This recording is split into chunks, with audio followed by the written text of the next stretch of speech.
Bismillahirrahmanirrahim. Assalamualaikum warahmatullahi wabarakatuh. Alhamdulillahirabbil alamin wassalatu wassalamu ala asyrafil anbiya'i wal mursalin sayyidina Muhammadin wa ala alihi wa sahbihi ajma'in. Rabbi shrah li sadri wa yassir li amri wahlul 'uqdatam min lisani yafqahu qawli. Alhamdulillah, bersama lagi dengan Muhammad Hamdan Al-Ghazali dalam Tauhid Metafisik. Pada kesempatan yang berbahagia ini kita akan membahas tentang video kisah seorang wali yang dijatuhkan kehormatan dan harga dirinya untuk naik level ke makrifat yang lebih tinggi. Tonton video ini sampai selesai supaya Anda mengerti, tidak gagal faham dan tidak menjadi fitnah karena kegagal fahaman Anda. Maulana Jalaluddin Rumi adalah salah satu tokoh sufi yang mampu mentransfer ilmu hakikat yang halus dan tak terjangkau akal menjadi ilmu yang sangat mudah difahami, masuk ke dalam budaya masyarakat setempat dan menjadi hal yang menyenangkan. Rumi telah mampu menjadikan ilmu tasawuf menjadi menyenangkan. Mentasawufkan seni tari adalah salah satu jasa beliau, sebagaimana mentasawufkan wayang dan seni budaya Jawa yang merupakan jasa dari Wali Songo. Dakwah tidak merusak budaya setempat, bahkan menjadikan budaya yang telah ada menjadi sarana untuk dakwah. Membaca kisah Rumi membuat kita tenggelam dalam samudera hikmah tanpa batas, seperti kisah berikut.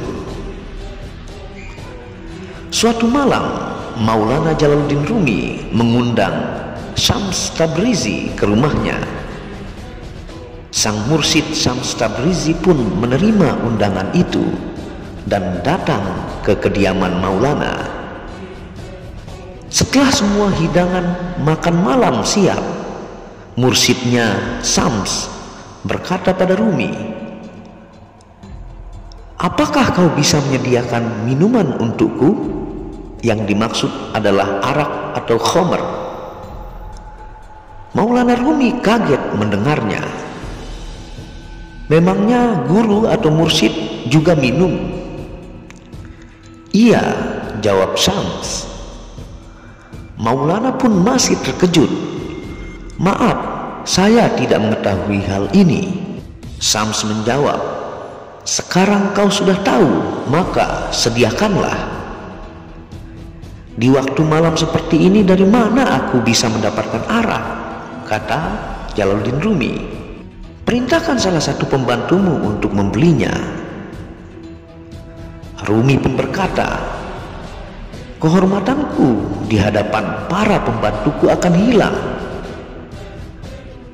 Kalau begitu kau sendiri pergilah keluar untuk membeli minuman, kata mursyidnya Syams Tabrizi. Seluruh kota mengenalku, bagaimana bisa aku keluar membeli minuman? Sang guru mursyid pun berkata, kalau kau memang muridku, kau harus menyediakan apa yang aku inginkan. Tanpa minum, malam ini aku tidak akan makan, tidak akan berbincang, dan tidak akan bisa tidur. Karena kecintaan Jalaluddin Rumi pada mursyid atau gurunya Syams Tabrizi, akhirnya Maulana Rumi memakai jubahnya, menyembunyikan botol di balik jubah itu dan berjalan ke arah pemukiman kaum Nasrani. Sampai sebelum ia masuk ke pemukiman tersebut, tidak ada yang berpikir macam-macam terhadapnya. Namun begitu ia masuk ke pemukiman kaum Nasrani, beberapa orang terkejut dan akhirnya menguntitnya dari belakang.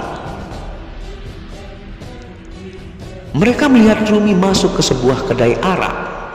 Ia terlihat mengisikan botol minuman, kemudian ia sembunyikan lagi di balik jubah, lalu keluar.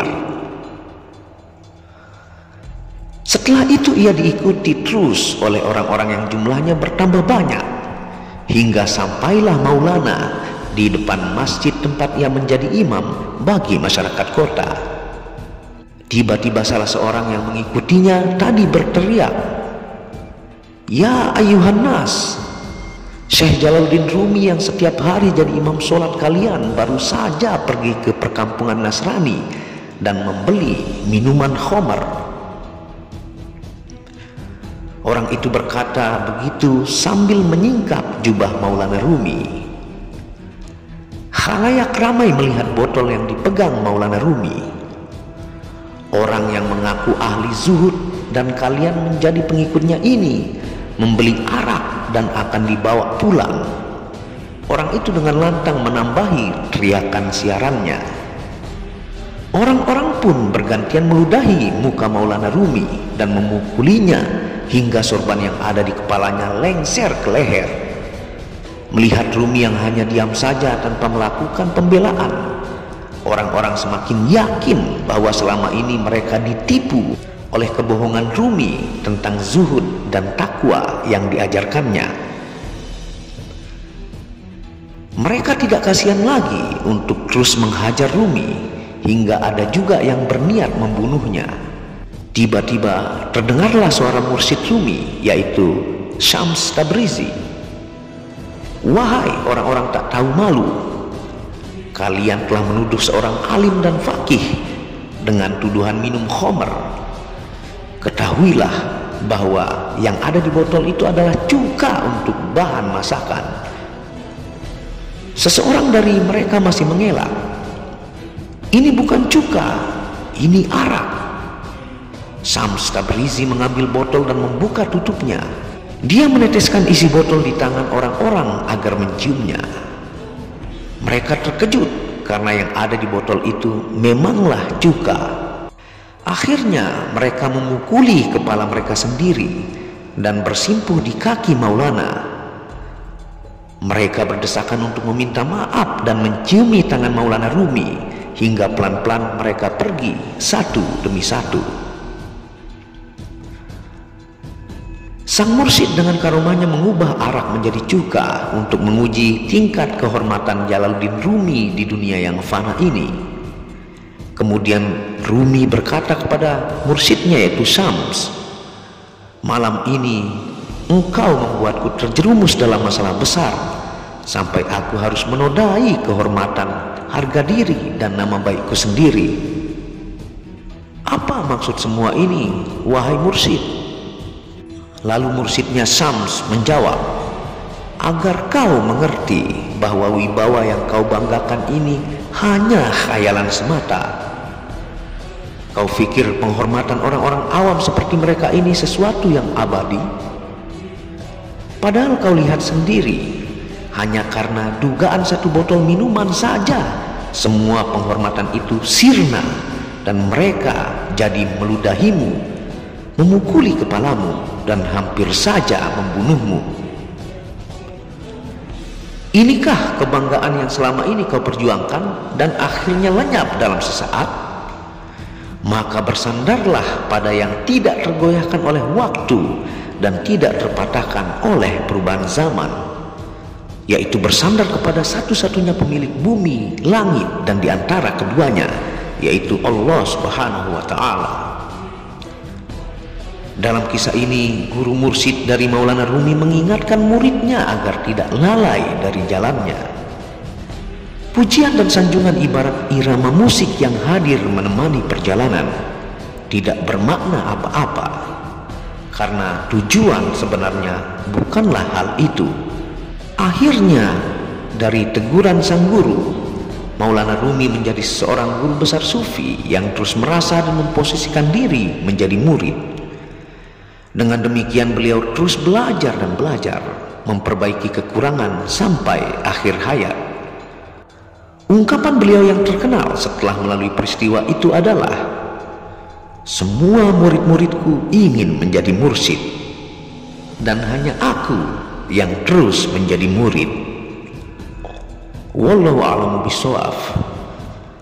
Terima kasih sudah menonton video Syekh Jalaluddin Rumi yang dijatuhkan kehormatan dan harga dirinya untuk naik ke level makrifat yang lebih tinggi, karena penghormatan dan sanjungan puji-pujian dari manusia akan hancur hilang seketika ketika ada melakukan hal salah yang dilihat oleh pengikutnya.